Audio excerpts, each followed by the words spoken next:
Нийгмийн даатгалын шинжилэл хинт хамгийн их ашигтай вэ? Энэ нийгмийн хамгааллын асуудал маань номер 1 хинт өрөөгөөж өгч явах хэрэгтэй, хиний амьдралд хамгийн их хэрэг болж явах хэрэгтэй вэ гэхээр зэрэг иргэн. Нийгмийн даатгалын энэ удаагийн шинжилэл ажил олгогчдод хамгийн ихээр дарамт нөгөө татврын дарамт учруулах юм байна гэдэг ийм зүйлийг бас хүмүүс гаргаж ирж тавиад яриад байна шүү дээ. Ялангуяа ажил гүйцэтгэх гэрээ, хөлсөр ажиллах гэрээ тэр бүрээс нийгмийн даатгалын шимтгэл аваад байгаа нь өөрөө маш их дарамтыг үүсгэж байна гэдээ яриад байна. Манай хаалга салаад унсан чинь манай компаниг мужаан хөлсөлсөн чинь тэр мужааныг одоо өгчөөд одоо ажлын хөлснөөс нийгмийн даатгалын шимтгэл суудгаж аваад дээрээс нь өөрийнхөө одоо ажил олгогчийн нэрийн өмнөөс төлөх ёстой болчиход шүү дээ. Энэ маань ажил олгогчийн зардлыг үл нэмэгдүүлээд байгаа юм. Энийг онлын үед яаж тайлбарлах ёстой байдаг вэ гэвэл тухайн ажлын байр, тухайн ажил олгогчид байнгын ажлын байр мөн үү биш үү гэдэг л асуудал байна. Манай Монгол улсын хэмжээнд сангууд ер нь тийм сайн менежменттэй явж чадахгүй байгаад байгаа нь өөрөө хүмүүсийн итгэлийг төрүүлэхгүй байгаа учраас л тэнд өгч алдчихснаас яах юм бэ, гар дээрээ авчи яг одоо хэрэгжилчээ гэдэг ийм сонголтыг яриа илүү түлхүү хийдэг юм байна гэж харагдаад байгаа. Тань дээр нь хэлэх үү? Ер нь бол бас заримдаа бол мэдээлэл арай юу байна тийм ээ. Одоо татвар нийгмийн даатгал ярихаар л нэлээд сенсацтай сэдв хүмүүсийг анхаардаг ч юм уу яадгийн тий. Тэгээ буруу зүрүү маш их ярих юм хүмүүс. Тэгээ тэрнээс болоод энэ нийгэмд бас их сөрөг одоо мэдээлэл тарааж сөрөг одоо яг нь ойлголтуудыг бий болгож байгаа нэгдүгээр шалтгаан нь бол тийм байна.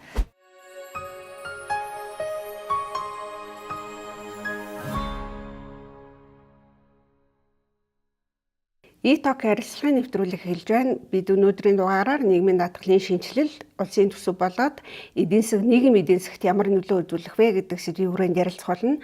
Манай өнөөдрийн зочноор санхүү эдийн засгийн их сургуулийн ахлах багш Үнэр Жаргал оролцохоор ирсэн байна. Урилга хүлээн авч хүрэлцэн ирсэн танд баярлалаа. Сайн байна уу? Баярлалаа.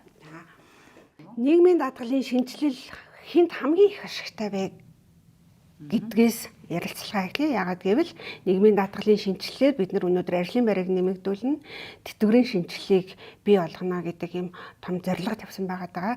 Тэгэхээр энэ хамгийн их ашигыг нь хэн хүртэх вэ? Ер нь нийгмийн даатгалд хэнд зориулсан зүйл вэ гэж хамгийн түрүүнд. Тэ улсын төсвийг бүрдүүлэх ёстой юм уу? За эсвэл одоо яадгийн те төсөв дутагдаад байгаа зүйлийн ямар нэгэн цорхойг нөхөх ёстой юм уу?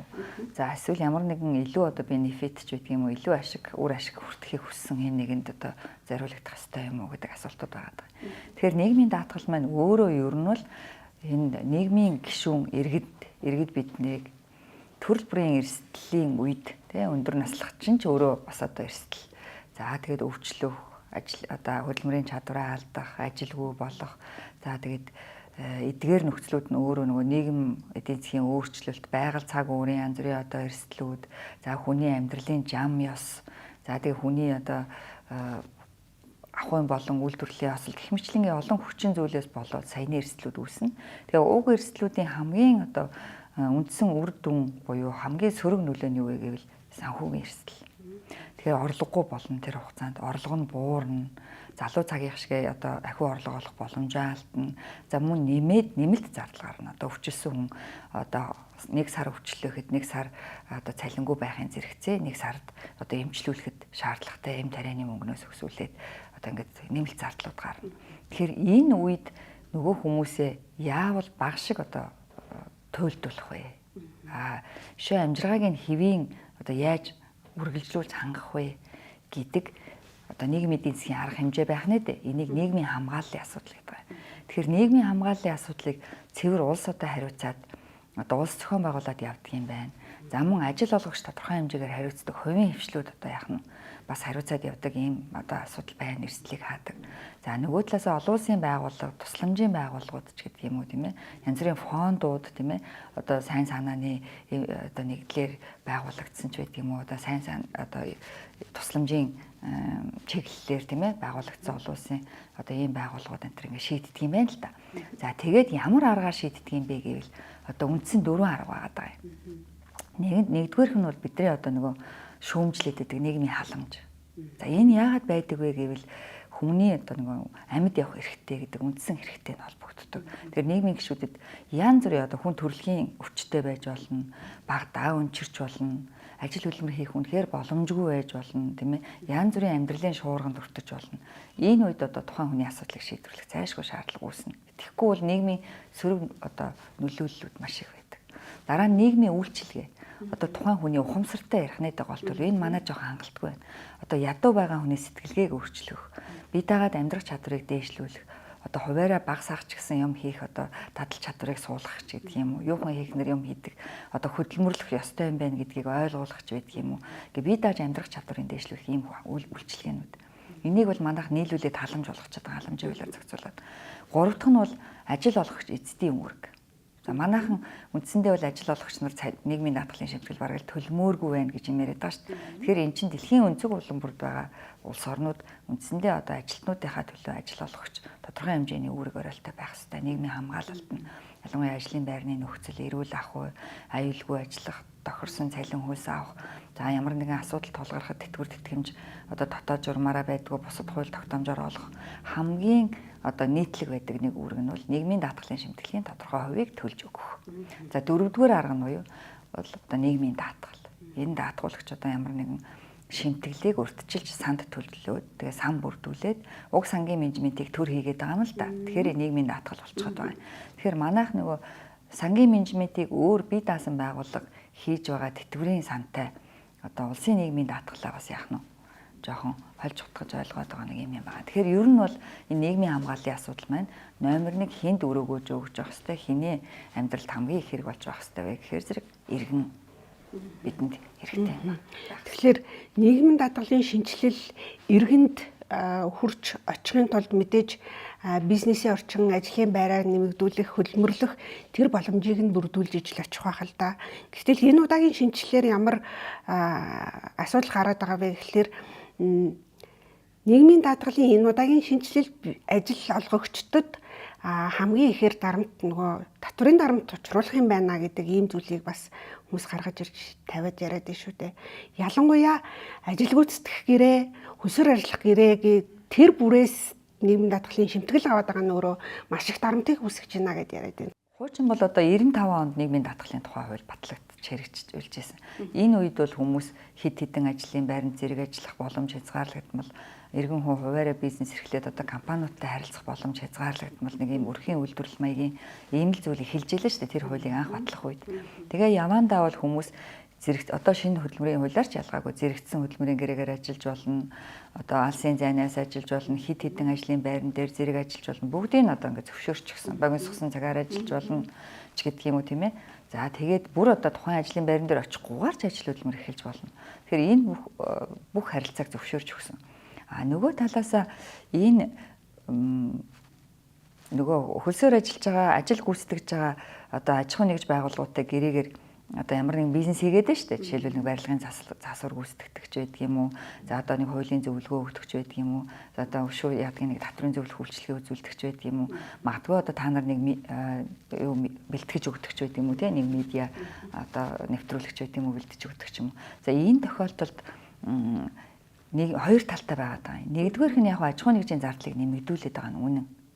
Яагаад гэвэл одоо магадгүй манайх мужаан ажилуулдаггүй.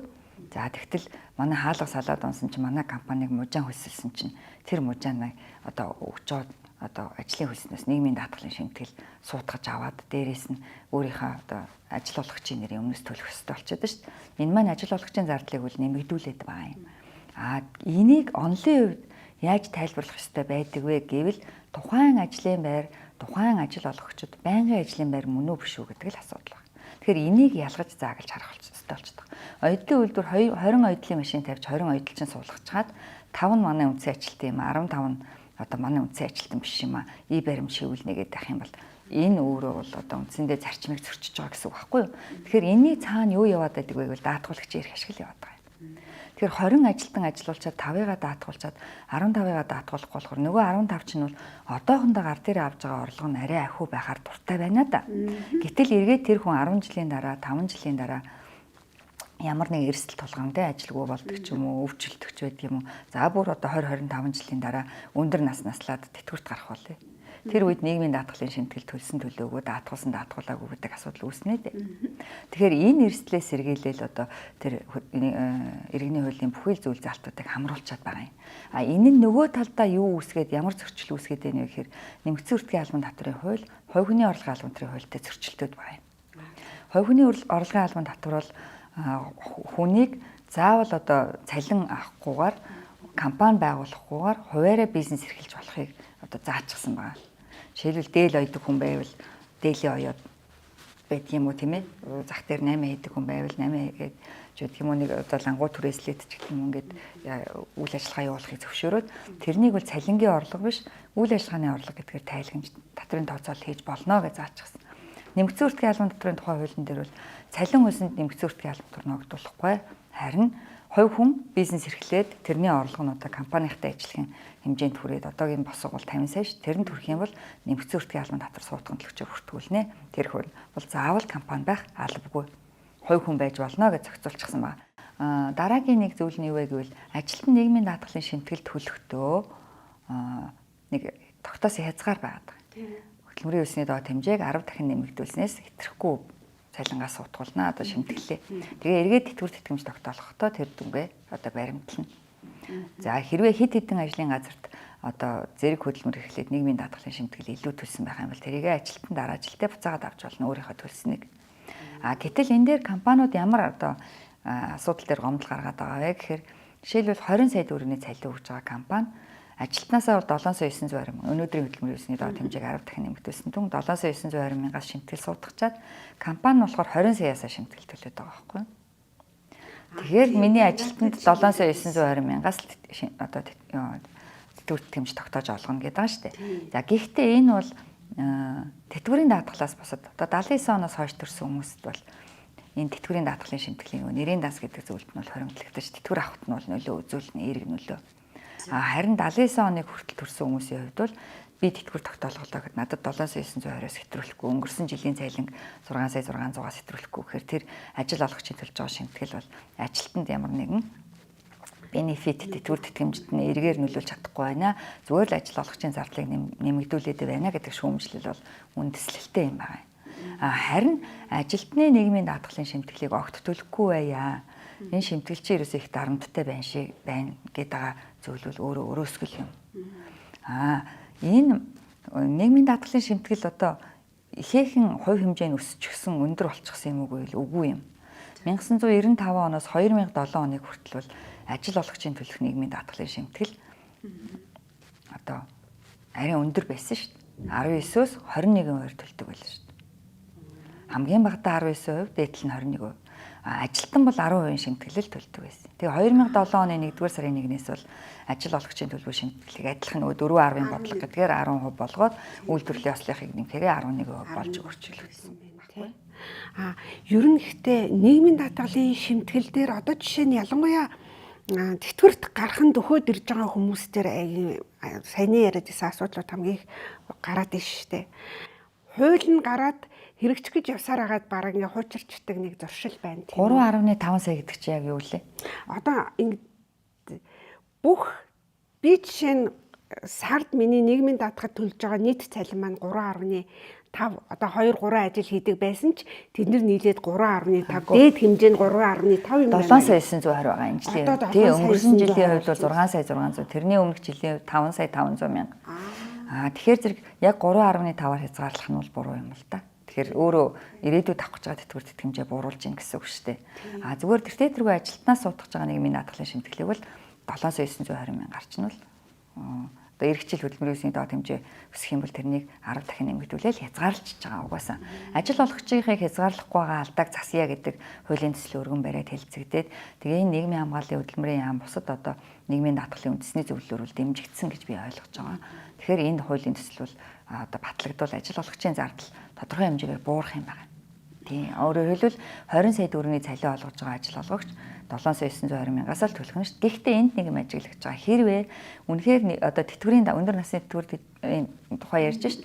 Тэтгэврийн даатгалыг ирээдүйд нэрийн данснаас олгох юм бол одоо нөгөө 20 сая төгрөгнөөс ажил олгогч маань төлж ирсэн шүү дээ. 8.5% тэтгэврийн даатгалын шимтгэл. Тэр маань бол 7,920 мянгаас төлж одоо багасах нь байна шүү дээ, тийм ээ. Тэгэхээр ирээдүйд авах гэж байгаа тэтгэврийн хэмжээнд чинь бол тэтгэврийн даатгалын хувьд сөргөөр нөлөөлнө. Харин ажилгүйдлийн тэтгэмж за тэгээд тэжээгчийн алдсны одоо тэтгэвэрч гэдэг юм уу хөдөлмөрийн чадварт алдсны тэтгэвэр за нөгөө бид нар листний мөнгө гэж ярьдаг мөнгө жирэмсэн амарцны тэтгэмж энэ төр бол угаасаа өнөөдөр тэр дээд хэмжээгээр одоо хязгаарласан цалингаас тооцоолж олгож байгаа учраас тэр одоогийн хүмүүсийн шүүмжлэлд аваад үнэн зөв юм байна. Тэгээд бас нэг шүүмжлэл байдаг. Бид нар ингээд үнэнчээр авж байгаа бүх цалингаасаа шимтгэл төлөөд байжсэн чинь одоо гадаадад амьдардаг иргэд ч байт юм уу хуваарь бизнес эрхэлт, хуваарь хөдөлмөр эрхэлж байгаа иргэд маш олон жил хөдөлмөрийн ёсны доод хэмжээний шимтгэл төлж явж байсан аа яг тэтгэврт гарахынхаа өмнөх 5 жил маш өндөр дүнгээр хамгийн дээд дүнгээр төлж жагаад надаас бүх насаараа өндөр шимтгэл төлсөн, надаас өндөр тэтгэвэр аваад байна гэж гонсойдог одоо юу гэмтэй одоо харьцуулаад өөртөө харьцуулаад миний нөхцөл бол ингээд дордоод байна гэдэг шүүмжлэл байдаг. Энийг засах арга хэмжээг бол 24 оны хуулинд авч хэрэгжүүлсэн юм. Тэрний үе гэвэл нөгөө 10 дахин нэмэгдүүлсэн дүн чинь сайн дурын даатгуулагчийн хувьд бол 7 дахин нэмэгдүүлсэн дүн байж болно гэд.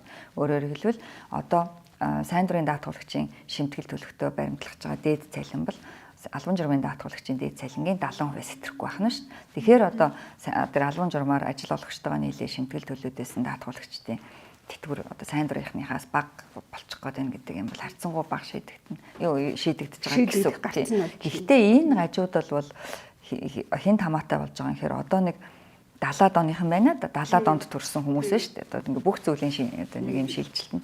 Эдгээр хүмүүс чинь л энэ цалингаасаа тэтгэвэр тогтоолох гэж байгаа шүү дээ. Одоо 80-аад оноос төрсэн хүмүүсээс эхлээд бол одоо тэтгэврийн даатгалын шимтгэлийн нэрийн данс руу шилжчихээр энэ асуудал бол одоо арилжчихна гэсэн. Бусад 4 даатгалын хувьд бол 3 даатгалын хувьд бол одоо саяны энэ өргөн бариад байгаа хуулийн төсөл бол зөв үзэл баримталтай юм байна. Харин эрүүл мэндийн даатгалын шимтгэлийн хувьд би жоохон шүүмжлэлтэй ханддаг. Бид нар одоо жишээлбэл 3 ажил хийлээ гэхэд 3 авсан цалингаасаа эхний ажлаасаа 5 сая төгрөг авлаа гэх тэрнээс 2%, дараагийн ажлаасаа гэдэг ингээд 7 сая 920 мянга бас хэтрүүлээ шимтгэл төлжлөө шүү дээ. Тэгээд тэр илүү төлсөн шимтгэлийг буцааж олгох ажлыг эрүүл мэндийн даатгалын ерөнхий газар ерөөсө зохион байгуулахгүй байгаа. Нийгмийн даатгалын байгууллагад төсөлд гаргахаар өөрийнхөө одоо хамааралтай ажилгүйдлийн даатгалын шимтгэл, тэтгэмжийн даатгалын шимтгэл юг буцаагаад олгочихж байгаа байхгүй одоо тэтгэврийн даатгалын шимтгэлийн илүү төлсөн мөнгөийг буцаагаад олгочихж байгаа. Гэтэл одоо энэ жилийн тухайд бол ажилгүйдэл төлөхгүй юм чинь юу байгаа. Тэтгэвэр тэтгэмж хоёрыг буцаагаад олгоч. Гэтэл эрүүл мэндийн даатгалын шимтгэлийн илүү төлсөн одоо 2% мөнгө орж ирэхгүй байгаа байхгүй. Тэгэхээр эргээд хэн хариуцах юм, хэн ямар хариу өгөх юм, ямар ч одоо тийм одоо иргэдэд эрүүл мэндийн даатгалын ерөнхий газартай харилцах ямар ч одоо сууг тодорхой биш. За ингээд буцааж өгөхгүй байгаа даа. Хоёрдугаарт би 3 ажлаасаа эрүүл мэндийн даатгалын шимтгэл 2% хувиар төлөх. За хажууд нь нэг хүн нэг л үндсэн ажлын газараасаа шимтгэл төлөх. Тэрний хажууд бүр одоо хөдөлмөрийн өсний доод хэмжээнээс төлж байгаа хүн байгаа. Тэгээ эдгээр 3 хүний хувьд эрүүл мэндийн даатгалын сангаас илүү шимтгэл төлсөн, их бага төлсөн гэдгээр ямар ч одоо ялгаатай зүйл байхгүй. Эргэж авж байгаа одоо тусламж үйлчилгээний зардалч байт юм уу тийм ээ? Эмийн өөний хөнгөлтөнд ялгаа ерөөсөө байхгүй.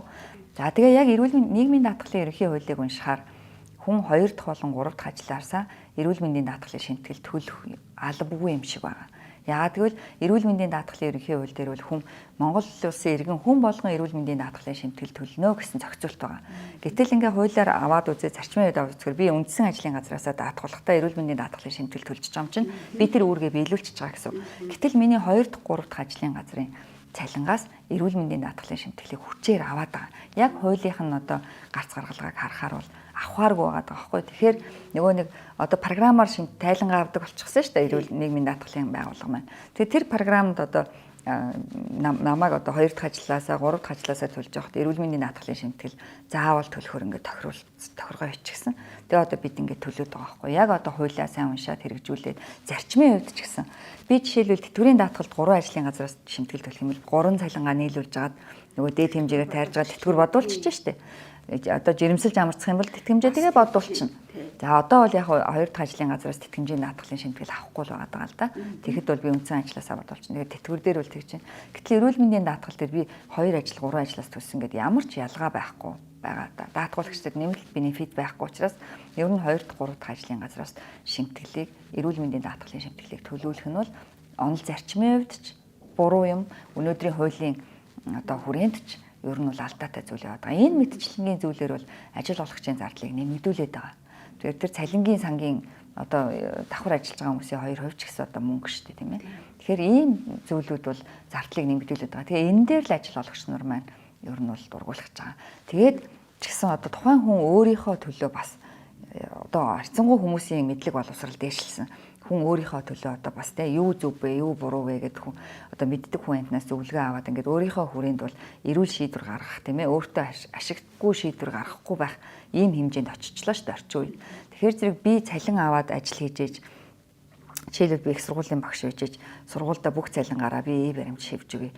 Тэгээд цалингаа нэгч суудахгүй авъя. Бүгдийг би өөрөө хариуцъя гэдэг яриад тахын харьцангуй гайгүй болсон цаг. Хоёрдугаарт тухайн аж ахуйн нэгж байгууллагын нэгтлэн бодогч санхүүгийн албаны ажилтнууд, хүний нөөцийн албаны ажилтнууд хэнийг заавал даатгуулах ёстой вэ гэдгийг ер нь өөрсдөө ялгаж салгаж байгаа тохиолдолд бол тэр иргэний хуулийн бүх одоо гэрээнүүдийг нийгмийн даатгал дээр авчирч ингээд байгаа нь бол ер нь бол одоо тэрийг засах цаг нь болсон уу гэвэл болсон. Тэгээ би энэ одоо шинэ одоо өргөн барьж байгаа төслийн хуулийг дагалдуулаад энэ өөрчлөлтийг хийх байхаа гэж найдаж байна. Тэтгэврт харсан хүмүүсийн тэтгэврийг тавихын тулд төсвөөс хагас их найдын татаас авч иж энэ тэтгэврийг тавьж ийн тэтгэврийн даатгалын сан өөрөө ямар ч мөнгөгүй харин хоримтлуулсан мөнгө байхгүй байна гэд яг ийм байгаа нөхцөл байдлын боддороо ийм байгаа үед дээр бид нэр ахаад нэмээд хоримтлын ийм сан үүсгээд тэрэндээ тэтгэврийн хоримтлын сан үүсгээд тэрэндээ ингээд найдаад явах боломж биднэрт байх юм байна гэдэг гэж харах боломж байна уу? Ер нь биднэрт манай Монгол улсын хэмжээнд сангууд ер нь тийм сайн менежменттэй явж чадахгүй байгаад байгаа нь өөрөө хүмүүсийн итгэлийг төрүүлэхгүй байгаа учраас л тэнд өгч алдчихснаас яах юм бэ гар дээрээ авчи яг одоо хэрэгжилчаа гэдэг ийм сонголтыг яриа илүү түлхүү хийдэг юм байна гэж харагдаад байгаа. Тань дээр үйл хөө. Ер нь бол бас заримдаа бол мэдээлэл яриа юу байна тийм ээ. Одоо татвар нийгмийн даатгал ярихаар л нэлээд сенсацтай сэдв хүмүүсийг анхаардаг ч юм уу яадгийн тий. Тэгээ буруу зүрүү маш их ярих юм аа хүмүүс. Тэгээ тэрнээс болоод энэ нийгэмд бас их сөрөг одоо мэдээлэл тарааж сөрөг одоо яг нь ойлголтуудыг бий болгож байгаа нэгдүгээр шалтгаан нь бол тийм байна. За дараагийнх нь шалтгаан бол яг энэ уг нь бол 2000 оноос эхлээд бидний тэр нэрийн дансанд байгаа мөнгө гэдэг байгаа шүү дээ. Одоо хийсвэрээр тоо байгаа одоо бид нарт бол.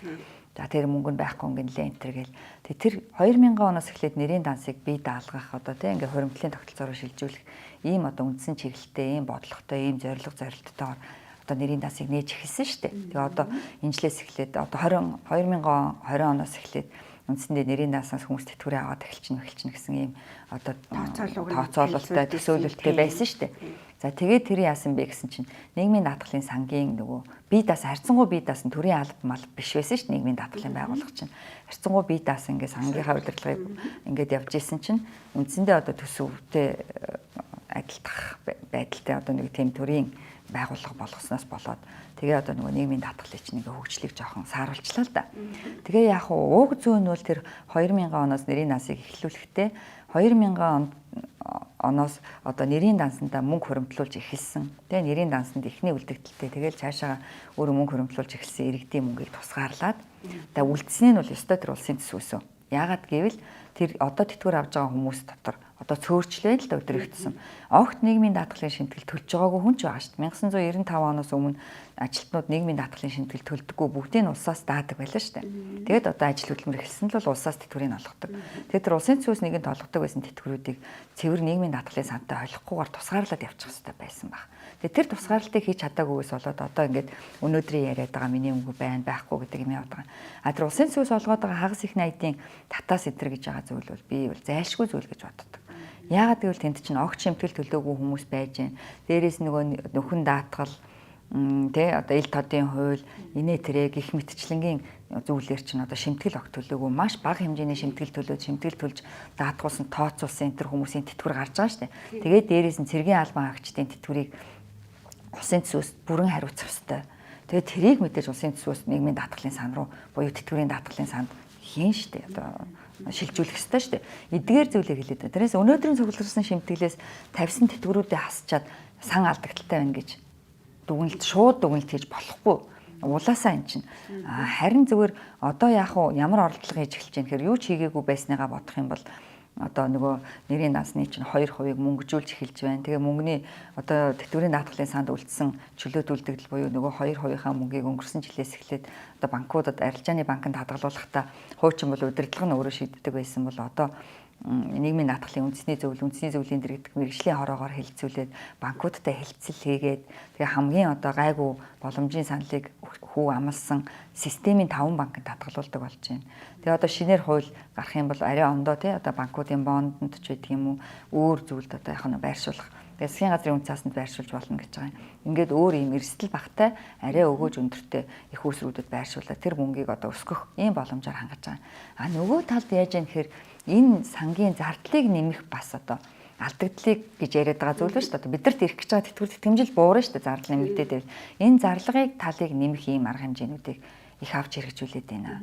Одоо жишээлбэл халамжийн шинжтэй тэр олон хүүхэд төрүүлээд эрт тэтгэврт гардаг, хөдөлмөрийн нөхцлөөс болоод эрт тэтгэврт гардаг.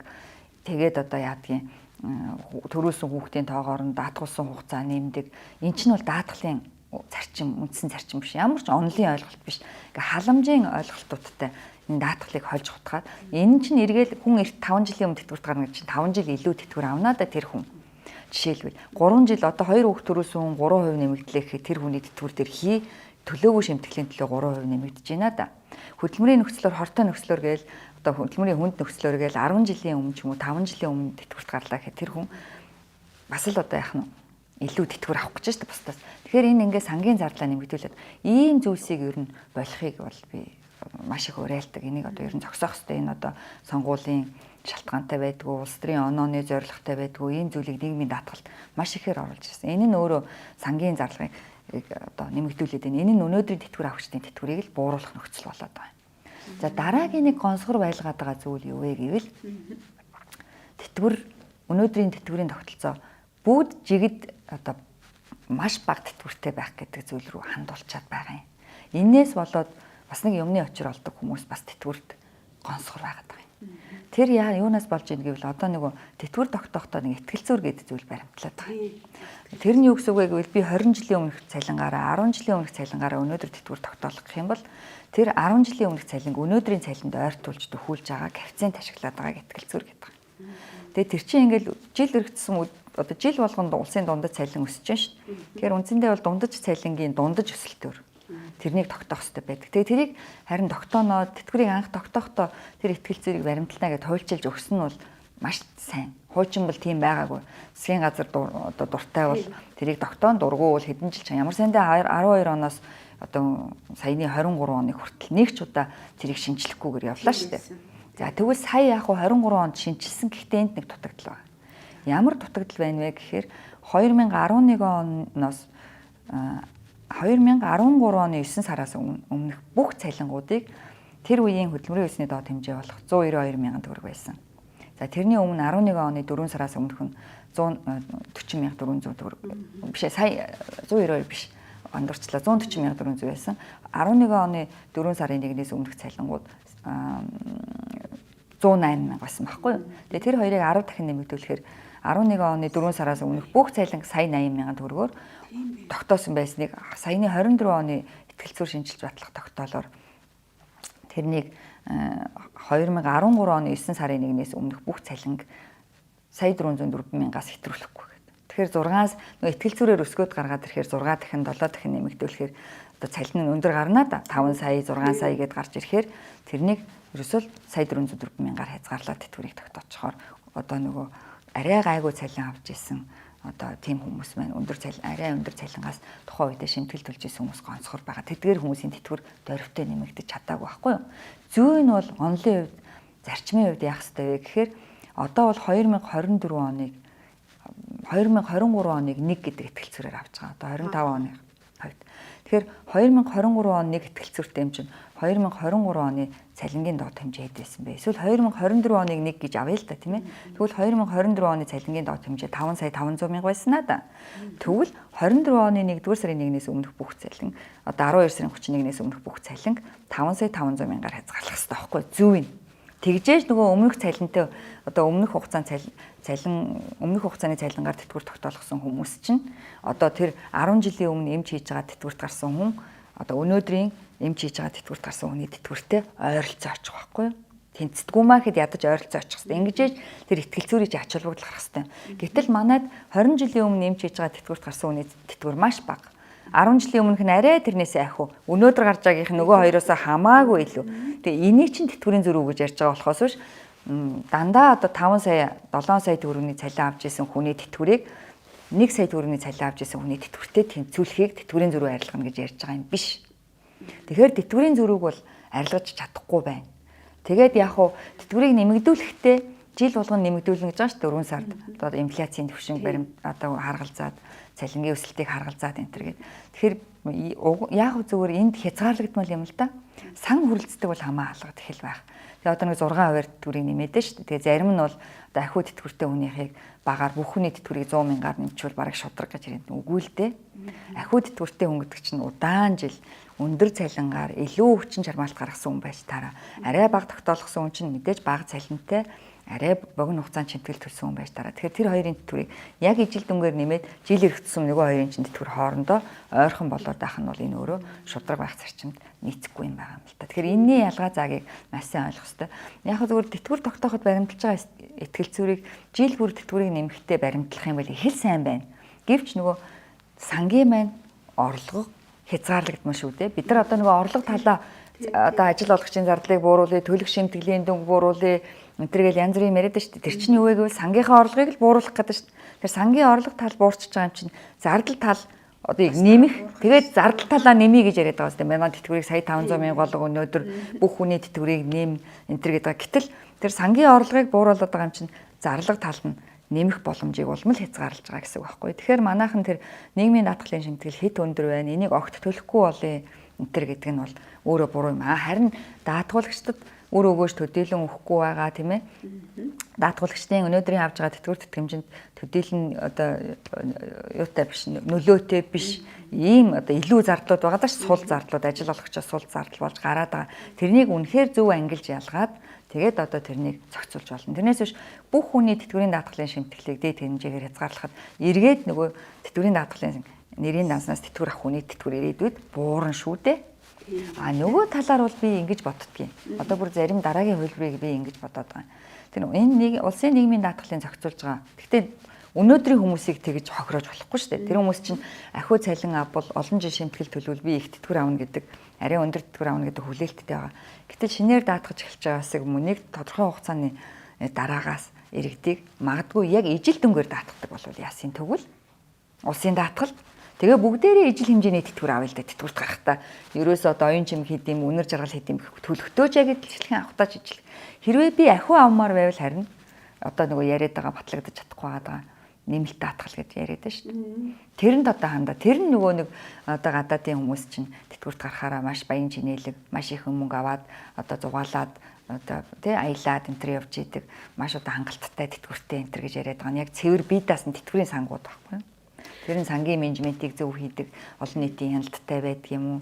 Одоо тийм зүйл байх хэрэгтэй болж таараа. Одоо шин яг тэр тэтгэврийн санг мандал даатгалынхаа яг үгүй тий хувийн даатгалын компани хийж байгаа компаниуд бас хийгээ яваад байна шүү дээ. Ер нь яг энэ дээрээс ингээ харахад нийгмийн даатгалын шинжилгээг бид нэр өнөөдөр яг бодит төрсөнд болгоод нийгэмдээ эдийн засгийн хувь хөндөө илүү өгөөжтэй байлгахын тулд бид нэр одоо байгаа энэ бид нар дасан зохицсон энэ байдлаа илүү ийм олон улсын түвшиндөө хүргэж бид нэр тэрэндээ хүрч ажиллах хаана ажил олгогч нь ч тэгж бодох хэрэгтэй юм байна. Ажилтнч тэгж бодох хэрэгтэй юм байна. Төрийн бодлого ч гэсэндээ энэ дээр зохицуултаа яаж хийх вэ гэдэг гарц гаргалгаагаа маш сайн олж өгөх хэрэгтэй байна гэдэг л зүйл яригдахын зөв болж таарах юм уу? Төгс шийдсэн улс орн бол энэ дэлхий дээр байхгүй шүү дээ. Бүгд л асуудалтай байна. Одоо баг бүх улс оронд тэтгэврийн даатгал асуудалтай байна. Яг тэгвэл хүмүүс урт насалж байна. Хүмүүсийн дундаж насалж жил бүр одоо уртсаж байна тий. Тэгэхээр илүү удаан хугацаанд тэтгэвэр авч таарна. Тэгэхээр зарлага талч нь бас өсөөд л байгаа гэсэн. Тэгээд одоо нөгөө залуучуудын тоо эзлэх хөгшчүүлийн тоо жилээр тусам нэмэгдэж байна. Тийм ээ. Одоо манай улс ч гэсэн тийм шүү дээ. Саяхан залуучуудын орн байсан бол одоо ингээд 60-аад оны нөгөө маш их одоо тэр монголчууд чи эрүүл болоод орчин үеийн эмнэлэгтэй болоод хүн амын одоо огцон өсөлтийн үеийнхэн ч одоо тэтгэврт гарч эхэлж байна. Гэтэл 90-ад оны бага төрөлтийн үеийнхэн чинь одоо ажил хөдөлмөрөд эрхэлж байгаа хүмүүс байна.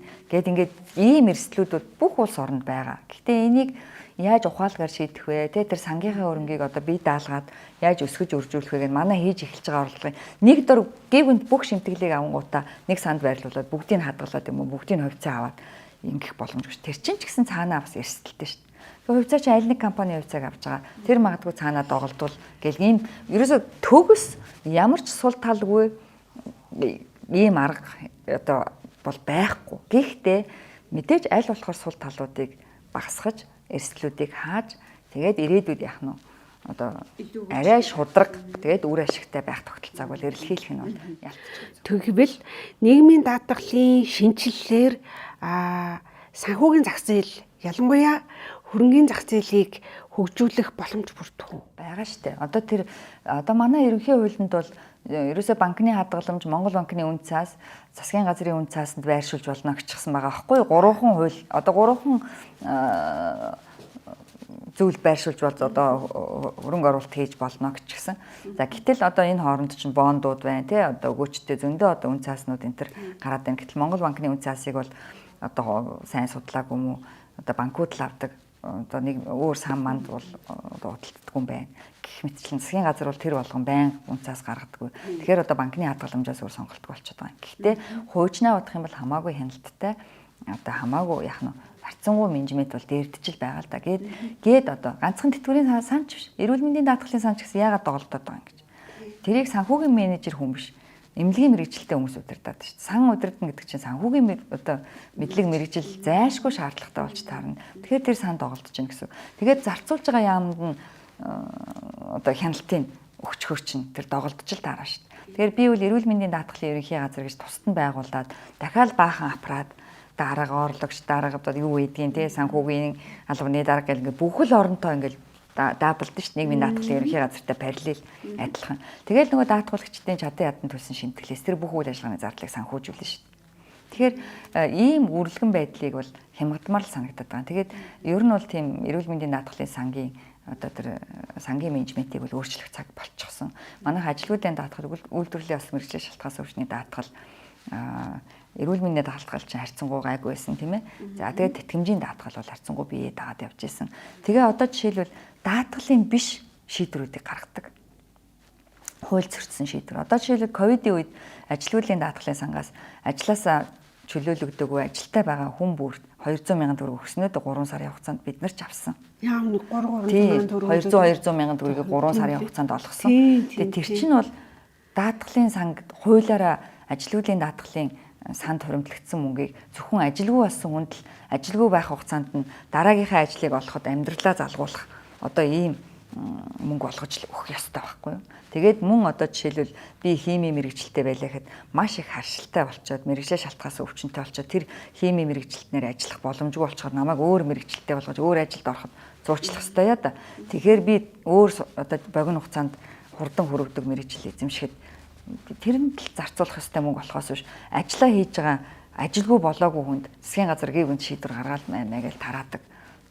Гинтхэн тэг зохицуулдаг ийм зохицуулт ийм гинтийн зүйлийг болмоор байна. Одоо тэр нас орсон даатгуулагчийн одоо эхнэр нөхөрт нь авж исэн тэтгэврийн 20%-ийг олгодог ч гэл өөрөө энэ даатгалын асуудал биш. Гажуудал.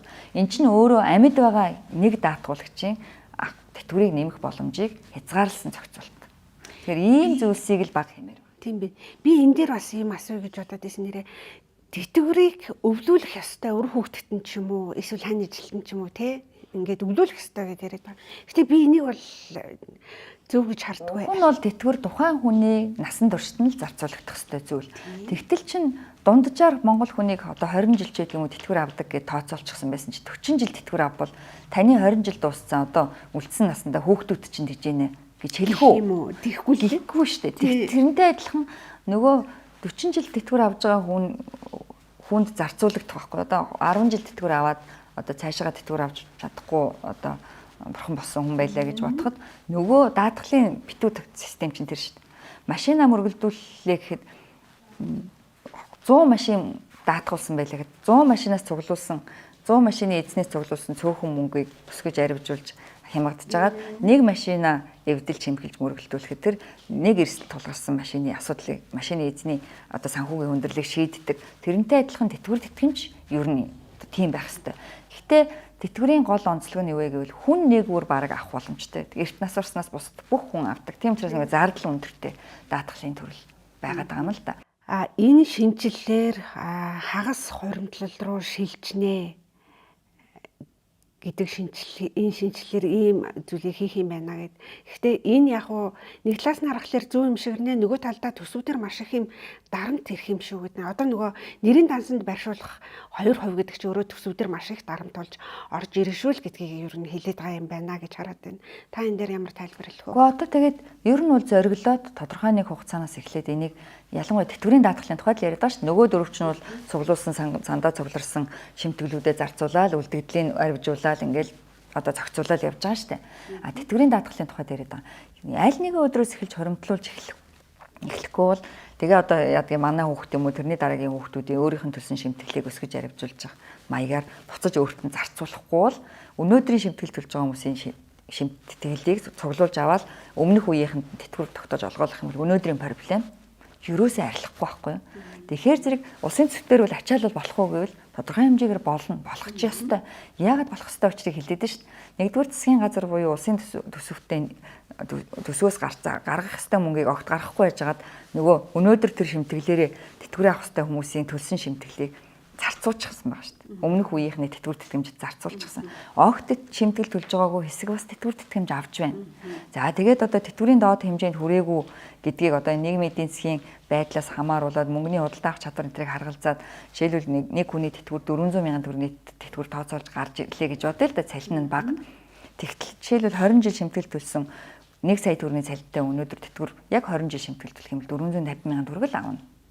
Тэгэхээр 450 мянган төгрөгийн тэтгэвэр гэж байхгүй. Тэтгэврийн доод хэмжээ 689 мянга гэж байгаа юм чинь шууд 689 мянган төгрөг олгоно. Тэр хоёрын хооронд 200 мянган зөрүү өнтер байгаад энийг улсын төсвөөс даахаас өөр аргагүй. Тэгэхээр улсын төсвөөс тэтгэвэрлүү өнөөдрийн байдлаар огт мөнгө гаргахгүй гэвэл худлаа. Тэгэхээр тэтгэврийг бүрэн бие даалгах арга хэмжээ хүртэл үндсэндээ бол улсын төсвөөс ямар нэгэн байдлаар зардал гарахаас өөр арга байхгүй шүү дээ. Тэр өнөөдрийн хүмүүсийнхаа авж байгаа тэтгэврийг цэвэр улсын төсвөөс даахад ч одоо үндсэндээ буруудах юм байхгүй зарчмын хувьд. Тэгэхээр өнөөдрийн улсын төсвийн боломж болцоол хэр зэрэг байдаг вэ гэдэг асуудал үүсэж байгаа юм тийм. Тэгэхээр тэр бүх тэтгэврийг улсын төсвөөс гаргах юм бол дахиад улсын төсөвт өөр мөнгө хэрэг болно. Эсвэл өөр бусад зардлуудаа танах ёстой болж таарна. Энтергээд нөгөө талд манай иргэд чинь дахиад бүтээн байгуулалт сайхан зам харгуй өөр шинэ цахилгаан станц ч байдаг юм уу өөр зүйлийг хүсэмжлэн шүү дээ. Тэгээд тэдгээрийн бололцоо боломж одоо тэдгээрийг хэрэгжүүлэх боломж хомигдно гэсэн үг байхгүй юу? Улсын төсвөөс цэвэр одоо даана гэж үзвэл тэгэхээр нэг хүмүүс нэг дор нэг өдөр шууд даах боломж байхгүй учраас айжмаар яах нь хуримтлалын тогтолцоороо шилжүүлэх гээд одоо ядаж 2% нь хадгалж эхэлж байгаа юм ч гэсэн их юм шүү дээ. Эргээд юу вэ гэвэл тэр 2% чинь нөгөө танд тэтгэвэр олгоход бэлэн байж ах хэвээр мөнгө олж таарад байна шүү дээ. Тэгээ эний харин тэр менежментийг сайн удирдаад хяналтыг сайн тавих хэвээр байгаа юм л да. Одоогийн төвшөнд бол харьцангуй яг нийгмийн даатгалын үндэсний зөвлөлийн дэргэдэх хороо гэдэг одоо олон талтай хяналт нэг үеэ ботход 90-ад оныг бодвол 2000-ад оныг бодвол бас хяналт тавьж энэ хууль эрхцээ орчинч хяналт тавих шаардлагыг бас тодорхой хэмжээгээр бий болгож чадсан гэж үзэж байна. Бүх зүйл болохоо байгаад одоо уруугаараа эргэцсэн баш биш одоо бас л өөрчлөлтийг шинжилгээг сайжруулахыг л хийнч гэсэн хүсэлгүй яг дундуур нь харин элдвийн даатгалын бис шин чанартай цэвэр улсын төсвөөс тэр үнэхээр шийдмээр байгаа бол халамжийн шин чанартай цэвэр улсын төсвөөс шийдвэрлэх шаардлагатай зүйлсийг нийгмийн даатгалтай дахиж олон удаа битгий олж утгаасаа л гэж бодож байна. Бидний урилгыг хүлээн авч хүрэлцээрсэнд танд баярлалаа. Баярлалаа. За манай өнөөдрийн e-talk ярилцлагын нэвтрүүлгийг энэ хүрээд өндөрлж байна. Бид нар өнөөдөр нийгмийн даатгалын шинжилэл нийгмийн эдийн засгийн нөхцөл байдалд хэрхэн нөлөөлөх вэ гэдэг сэдвүүрэнд ярьсан. Шинжилгээ хэрвээ зөв голдрлоо зарчмаар хийж чадах юм бол санхүүгийн зах зээл болоод эдийн засгт дөрвтэй хувь нэмэр оруулах юм байна гэдгийг удаагийн ярилцлагаар онцолж ярьлаа. Баярлалаа.